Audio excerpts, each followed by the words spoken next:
శ్రీకృష్ణుడిపై 17 సార్లు యుద్ధం చేసిన రాక్షసుడు జరాసంధుడు. మహాబలవంతుడు, మహాశివునికి పరమభక్తుడు జరాసంధుడు.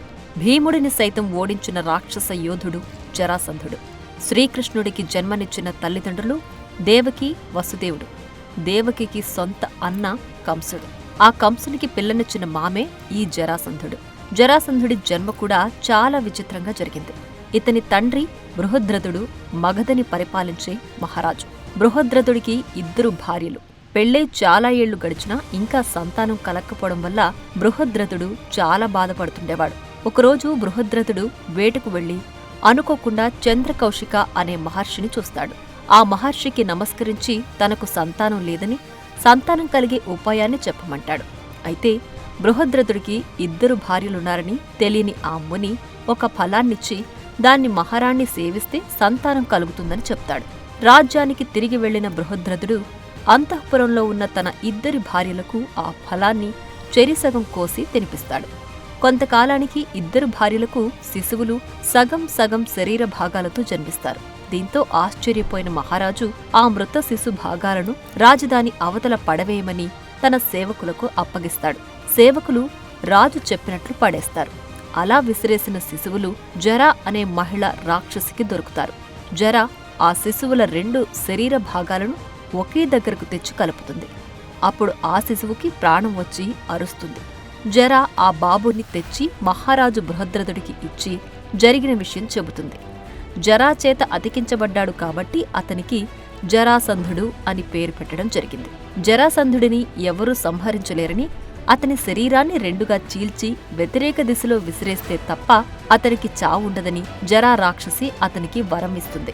ఆ తరువాత ఒకరోజు చంద్రకౌశిక మహర్షి బృహద్రథుడి రాజ్యానికొచ్చి జరాసంధుడిని చూసి జరాసంధుడు గొప్ప శివభక్తుడవుతాడని దీవిస్తాడు.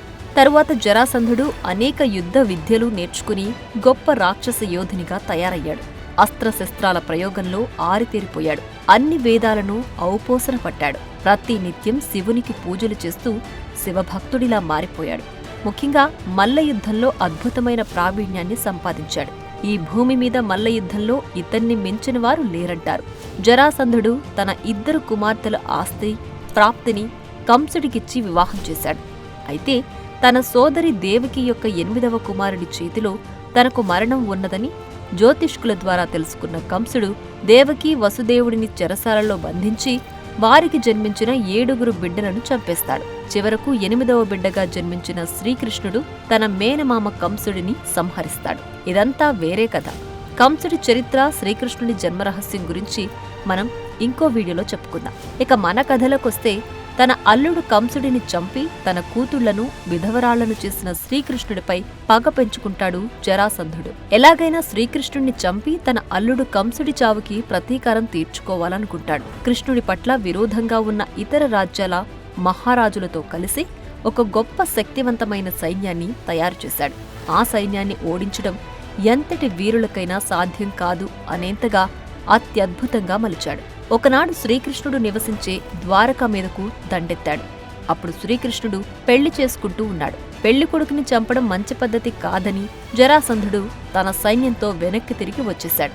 తర్వాత మళ్లీ ఇంకోసారి ద్వారకపై దండయాత్ర చేస్తాడు. అప్పుడు శ్రీకృష్ణుడికి జరాసంధుడికి మధ్య యుద్ధం భయంకరంగా జరుగుతుంది. కొన్ని రోజుల పాటు జరిగిన ఆ యుద్ధంలో చివరకు శ్రీకృష్ణుడు జరాసంధుడి సైన్యం మొత్తాన్ని, అలాగే వివిధ రాజ్యాల రాజులను దారుణంగా సంహరిస్తాడు. జరాసంధుడు ఒక్కడినే వదిలేస్తాడు. తిరిగి వచ్చిన జరాసంధుడు మళ్లీ కొంత సైన్యాన్ని సమకూర్చుకుని కొంతమంది రాజులను తీసుకుని శ్రీకృష్ణుడిపై యుద్ధానికి వెళతాడు. అప్పుడు శ్రీకృష్ణుడు మళ్లీ ఇంకో పెళ్లి చేసుకుంటూ ఉండేవాడు. పెళ్లి కొడుకుని చంపడం మంచిది కాదని జరాసంధుడు మరలా తన సైన్యంతో వెనక్కి తిరిగి వచ్చేశాడు. కొంతకాలం తర్వాత మళ్లీ ఇంకోసారి ద్వారకపై దండెత్తేవాడు. అప్పుడు మళ్లీ శ్రీకృష్ణుడికి జరాసంధుడికి మధ్య యుద్ధం భయంకరంగా జరిగేది. ఆ యుద్ధంలో శ్రీకృష్ణుడు జరాసంధుడి సైన్యం మొత్తాన్ని, అలాగే వివిధ రాజ్యాల రాజులను దారుణంగా సంహరించి జరాసంధుడు ఒక్కడినే విడిచిపెట్టేవాడు. ఇలా 17 సార్లు శ్రీకృష్ణుడిపై యుద్ధానికి వెళ్లాడు జరాసంధుడు. అయినప్పటికీ జరాసంధుడిని చంపకుండా 17 సార్లు వదిలిపెట్టాడు శ్రీకృష్ణుడు. చివరికి కృష్ణుడి చర్యలతో విసిగిపోయిన బలరాముడు జరాసంధుడిని ఎందుకు చంపట్లేదని కృష్ణుణ్ణి అడుగుతాడు. అందుకు కృష్ణుడు, ప్రతిసారి జరాసంధుడు యుద్ధం చేయడానికి ఓ కొత్త సైన్యంతో వచ్చేవాడు. ఆ సైన్యంలో అత్యంత శక్తివంతులైన రాజులతో సహా భూమి మీద ఉండే అనేక మంది దుష్టులు కూడా ఉండేవారు. వారందర్నీ యుద్ధంలో ఒకే చోట చంపేవాడిని. అలా ప్రతిసారి దుష్టులను జరాసంధుడు తీసుకొచ్చేవాడు. నేను వారిని సంహరించేవాడిని. అదే మొదట్లోనే జరాసంధుడిని చంపితే ఇంతమంది దుష్టులు, దుర్మార్గులు నా దగ్గరకు వచ్చేవారు కాదు, నా చేతిలో చచ్చేవారు కాదు కదా. అదే నేను ప్రతి రాజ్యం తిరిగి అక్కడి దుష్టరాజులను చంపాలంటే చాలా సమయం పడుతుంది. జరాసంధుణ్ణి వదిలేయడం వల్ల వాడే వీళ్లందర్నీ ఏకం చేసి నా దగ్గరకు తెచ్చేవాడు. నేను యుద్ధం పేరుతో వీళ్లందర్నీ చంపేవాణ్ణి అని బలరాముడికి సమాధానమిచ్చాడు శ్రీకృష్ణుడు. అప్పుడు శ్రీకృష్ణుని మేధస్సును, ప్రజ్ఞా పాటవాలను, యుక్తిని మెచ్చుకుంటాడు బలరాముడు. ఆ తర్వాత కొంతకాలానికి ధర్మరాజు రాజసూయ యాగం చేయాలని నిశ్చయించుకుని శ్రీకృష్ణుడి వద్దకు వెళ్లి తన అభిప్రాయాన్ని చెబుతాడు. రాజసూయ యాగానికి చాలా ధనం అవసరమని, జరాసంధుడి దగ్గర చాలా ధనం ఉందని, జరాసంధుడు అనేక మంది రాజులను బంధించి హింసిస్తున్నాడని, తన మాట వినని రాజులను చిత్రహింసలకు గురిచేస్తున్నాడని, వారి రాజ్యాలను ఆక్రమించుకోవడమే కాకుండా వారి భార్యలను చెరబడుతున్నాడని, ప్రజలపై అనేక రకాల పన్నులు వేస్తూ వాళ్లను పీడిస్తున్నాడని, ఇక జరాసంధుడి అరాచకాలకు ముగింపు పలికే సమయం ఆసన్నమైందని ధర్మరాజుకు చెప్పి భీముడు అర్జున్ని తీసుకుని జరాసంధుణ్ణి చంపడానికి మగధ రాజ్యానికి వెళతాడు. మగధ పొలిమేరలకు చేరుకున్నాక అక్కడ వీరు బ్రాహ్మణ వేషాలు వేసుకుని జరాసంధుడి కోట మీద ఉన్న డంకా గురించి శ్రీకృష్ణుడు భీముడికి చెబుతాడు. ఆ ఢంకాలు శత్రువులు ఎవరైనా రాజ్యంలో ప్రవేశిస్తే తామంతట తామే మోగుతాయి అని భీముడికి చెప్పి ఆ ఢంకాలను నీ ఉదరముతో చీల్చమని చెప్తాడు. అప్పుడు భీముడు ఆ ఢంకాలను ధ్వంసం చేస్తాడు. ఆ తరువాత వారు జరాసంధుడి రాజమందిరానికి వెళ్లగా బ్రాహ్మణులైన మీకు ఏం కావాలని జరాసంధుడు వారిని అడుగుతాడు. అందుకు కృష్ణుడు ఏమడిగినా ఇస్తారా అనగా, నేను పూజించే మహాశివుని మీద ఆన, మీకేం కావాలో కోరుకోండి, తప్పక ఇస్తానని మాటిస్తాడు. మాకు యుద్ధ భిక్ష కావాలని శ్రీకృష్ణుడు కోరగా, బ్రాహ్మణులకు నాతో యుద్ధమా, అసలు మీరెవరని జరాసంధుడు అడుగుతాడు. అప్పుడు వీళ్ళు తమ నిజరూపం చూపిస్తారు. శ్రీకృష్ణుడి మీద కోపంతో ఉన్న జరాసంధుడు, నేను నీతోనే యుద్ధం చేస్తానంటాడు. అప్పుడు కృష్ణుడు, నీవు భీముణ్ణి ఓడిస్తే నన్ను ఓడించినట్టేనని చెప్తాడు. అందుకు సంతోషించిన జరాసంధుడు, నా ముందు భీముడు ఒక బచ్చాగాడని భావించి మల్ల యుద్ధానికి అంగీకరిస్తాడు.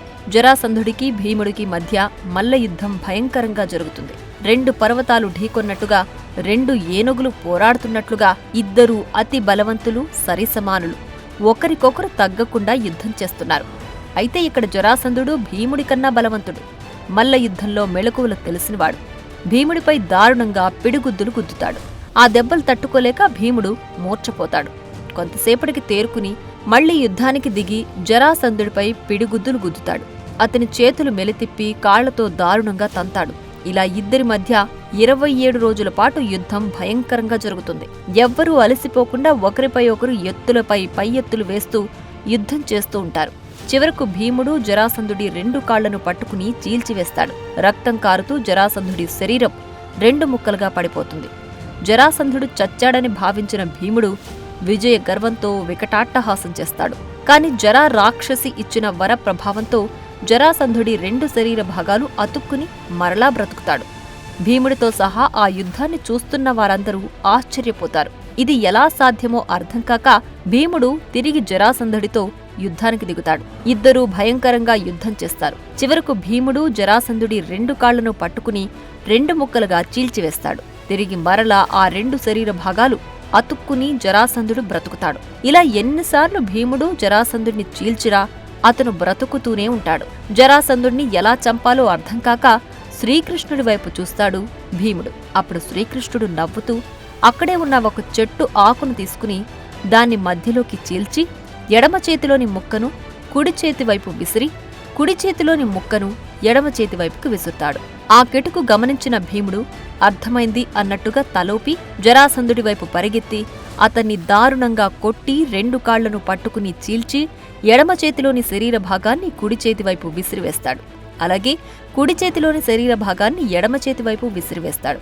దీంతో జరాసంధుడు చనిపోతాడు. అప్పుడు జరాసంధుడు బంధించిన రాజులందర్నీ విడిపించిన శ్రీకృష్ణుడు అతని కొడుకు సహదేవుణ్ణి మగధ రాజ్యానికి రాజుగా పట్టాభిషేకం చేస్తాడు.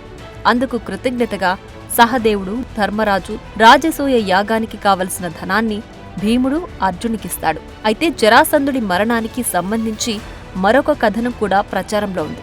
భీముడు, బకాసురుడు, కీచకుడు, జరాసంధుడు, దుర్యోధనుడు ఈ 5గురు ఒకే నక్షత్రంలో జన్మించారు.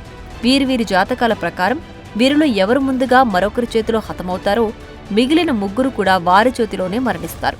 ఈ క్రమంగా ఏకచక్రపురంలో పాండవులు నివసిస్తున్న సమయంలో అంతగా తెలివిలేని బకాసురుడు ముందుగా భీముని చేతిలో చనిపోయేలా చేస్తాడు శ్రీకృష్ణుడు. దీంతో మిగిలిన 3 కూడా భీముని చేతిలోనే మరణించవలసిన ఆవశ్యకత ఏర్పడింది. అందుచేత 17 సార్లు తన చేతికి దొరికిన జరాసంధుడిని చంపకుండా భీముని చేతిలోనే చనిపోయేలా చేశాడు కృష్ణుడు. తరువాత కాలంలో కీచకుడు, దుర్యోధనుడు కూడా భీముడి చేతిలోనే చనిపోతారు.